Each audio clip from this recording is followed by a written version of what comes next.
A really nice fun motorcycle to ride. They're powerful, they handle, they perform beautifully, but they're also very accessible, very easy.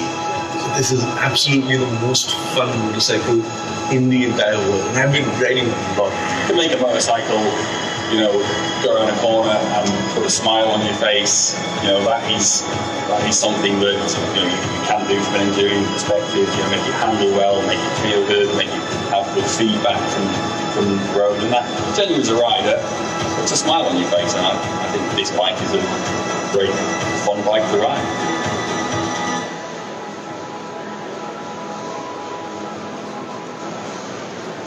Thank you.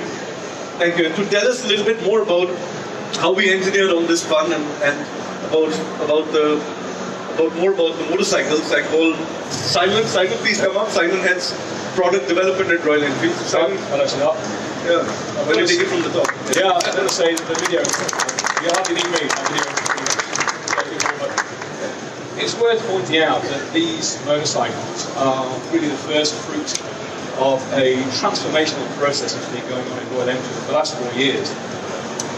So back then we took a decision as a company that we needed to step up our development capability to the next level. So we started to grow.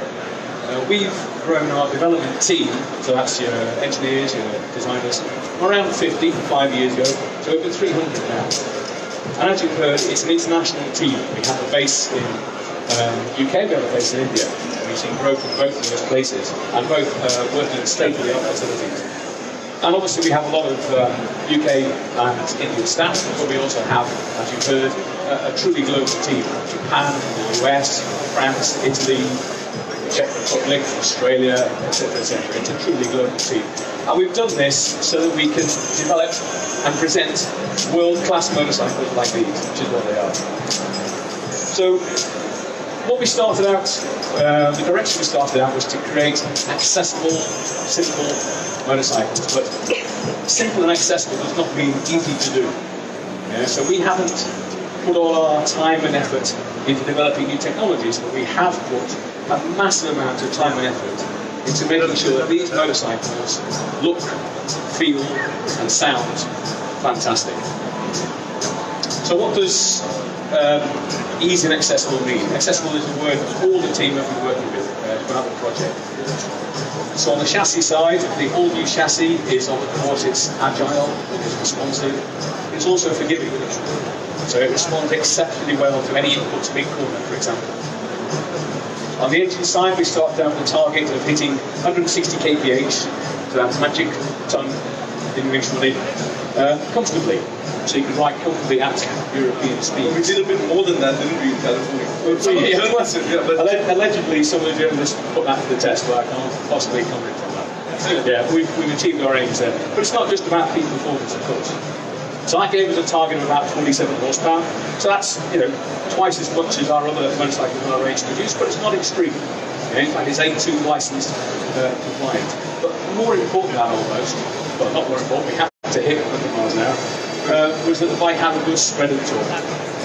Yeah? So if you're not pushing hard, you'll enjoy it. You don't have to push hard to enjoy it. But if you do push hard, the bike will respond, it'll go with you, and it'll feel completely up road. So, two bikes have a lot in common, they share a lot of components, but they're very different in look and feel. From the ergonomics side, obviously the GT is a cafe racer. It's been designed and built to evoke the authentic cafe racer of the 60s. You are pitched a bit forward, it's not an extreme running position, but you are put forward over front of the bike. And that kind of invites you to explore the chassis, to try a bit harder, to really feel like you're on a cafe racer. The Interceptor is sat more upright, the feet are a bit further back.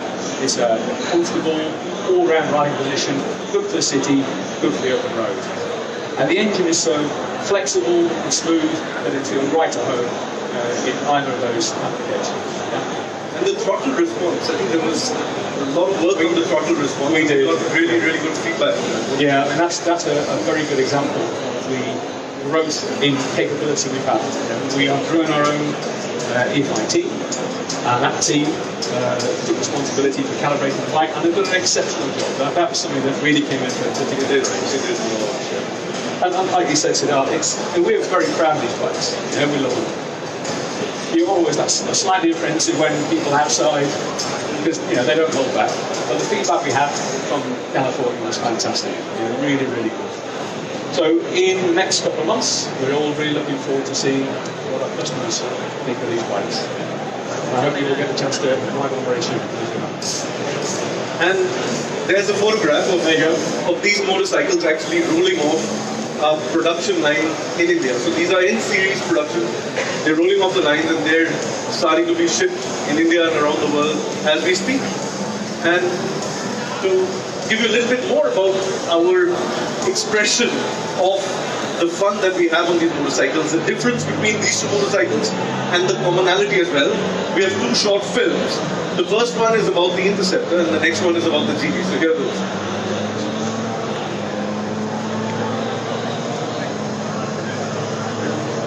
Sun shines on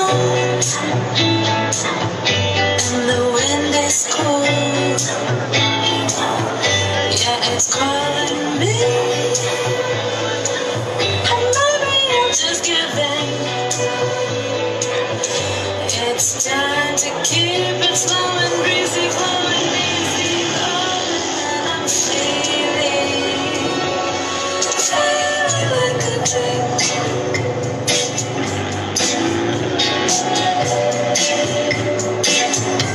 It's calling me out of my city. Yeah, it's calling me. Get ready to see.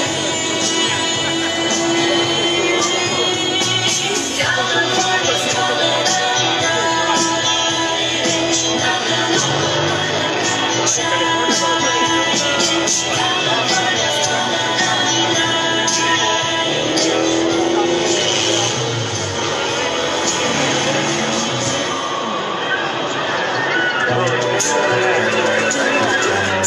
sunshine and the wind is cold. It's time to keep it slow and breezy, flowing easy, going, and I'm feeling, I'm feeling.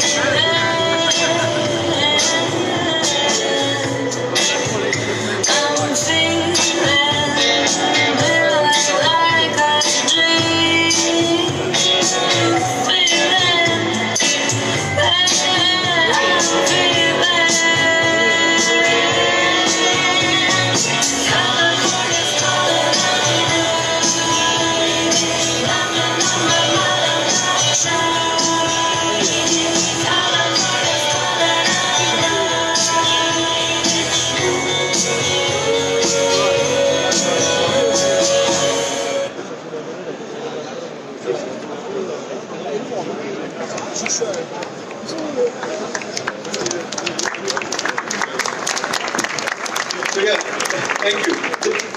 California, beach, sunshine, that was the vibe, and that's because that's where the motorcycles got into their own in the 60s, where the original Interceptor was really famous.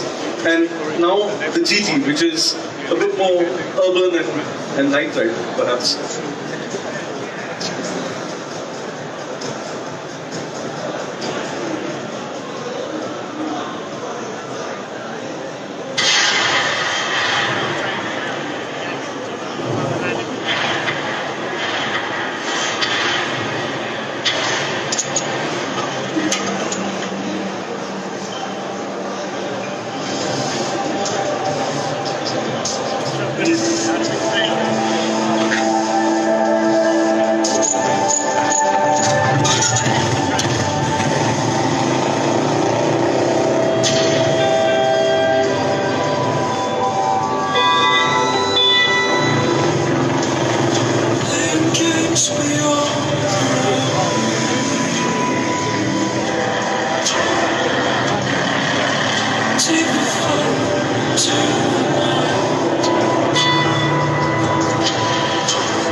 Catch this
Thank you.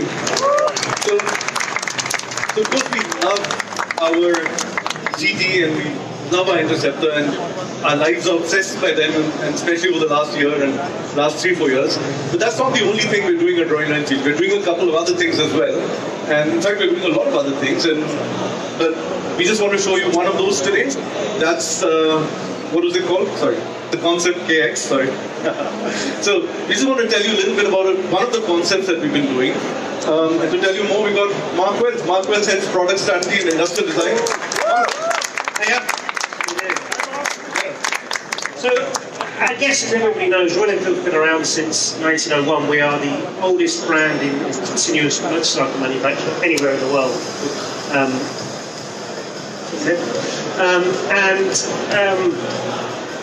For us, I think, if we look back over our history, one of the periods that was a golden era for Royal Enfield was the 1930s.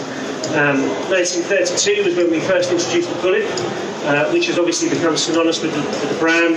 And that single-cylinder engine format that has lived ever since is what we're known for around the world. And obviously now the two parallel twins that we have are hopefully the next progression in that. But going back to the 30s, one of the engine configurations that we were really well known for was a V-twin. We had a range of V-twins. We had something like 18 motorcycles and a range of V-twins. And our flagship model was the motorcycle that you can see on the screen there and over here. And that was the 1140 KX. So this was Royal Enfield's largest production motorcycle, and also at the time it was the largest British V-twin available. And it really was in a league of its own. It was marketed at the time with the slogan, "the last word in luxury," and I think that sums it up beautifully. So around about 2016, Gordon May, who is a friend of Royal Enfield's and a historian and helps us a lot, helped us source this motorcycle you can see on the stand over here. To add to our collection, we have a collection of historic bikes that we house at the UK Tech Centre. Really just to provide us inspiration and to give us, those reference points to look back to. And, passing that motorcycle every day and looking at it in our entrance foyer, and there was a growing desire to do something with it, to take those proportions, that beautiful 19-inch wheels, that low slam profile, and do something with that was take that as the inspiration and do something cool with it. So in about March last year, we decided to kick off a project. So we gave the industrial design team a very open brief, and the idea was really to let them go crazy, let them do something without the constraints of production and of regulations, but just to really let their imagination go wild and do something that really without unbridled creativity, effectively. So without further ado, I think we've got a little video to show first, and then I'll get Filippo, who is the lead industrial designer on this project, to jump up on stage and reveal the bike for us.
So the process for this project started really as a conversation in the design studio. We had a couple of wheels that were left over from another project, a couple of 19-inch wheel rims and a classic fuel tank and a stack of styrofoam blocks, and we sort of propped one on top of the other, and immediately there was a buzz in the studio. There was a feeling that this could be something really cool. And so we started quite an intense sketch program. We got designers in both our Indian studio and our UK studio to submit sketches, and we picked 2 sketches. There's a young designer called Antonio somewhere in the crowd as well who submitted some sketches, and Filippo and the team worked to develop those sketches, and they very quickly moved into a clay model. So very quickly moved into a clay model. Now, clay modelling at Royal Enfield is a really important part of our process, and really part of the reason for doing this project was showcase, you know, some of the facility that we now have, both in India and in the UK. So we have, you know, a full facility styling studio.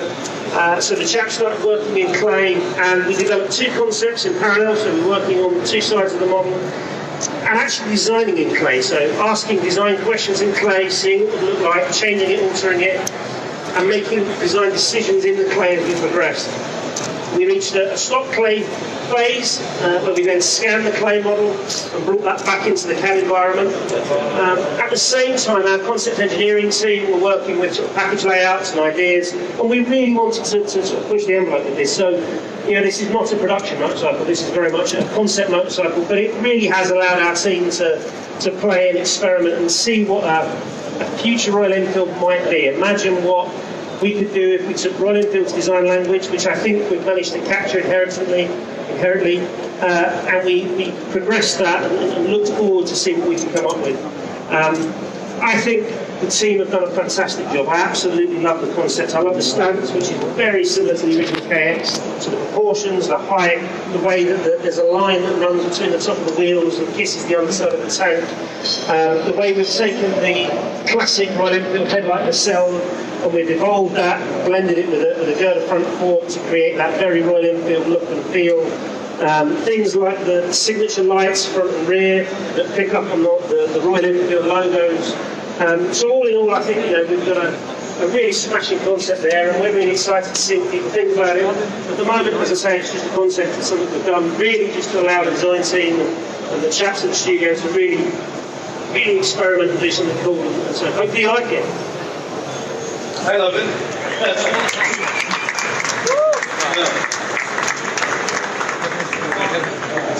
So it is something else, and like I said, this is not for production, but these are the kind of ideas that we keep generating at Royal Enfield now for our future, and to see what people might like, what all of you might have to say about these things, and that's the kind of stuff that we're up to. So back to Earth, back to where we're at, and back to our lovely twins, which are going to be available very shortly. Just to tell you that our ambition was not just to make 2 absolutely gorgeous, fun, accessible motorcycles. It was to do much more with that. And the word accessible is really what was important. Is that we want to make them easy to ride, we want to make them forgiving, and we want to make them great fun. So, but it's also cost of ownership. That also becomes really important. And that's also a very important factor. We get to the price soon. But the price is not just a factor of that. The price that we're trying to do in Europe is also reflecting our ambition to become a big motorcycle manufacturer, to grow the mid-size market and to get more people into motorcycling. And that's really important for us. And what I'm going to narrate to you now are the prices of the twins in Europe. We believe these are fantastic prices. These are prices that will absolutely be spot on for these markets. And I'm going to narrate to you the Italian prices, but there are other prices also written on the board. So here we go. We have the Chrome Continental GT. So that's the Chrome version of this motorcycle, which will be available at 6,900 euro. 6,900 euro RRP. That's the price for this. The Chrome version of this motorcycle. That's the Cafe Racer.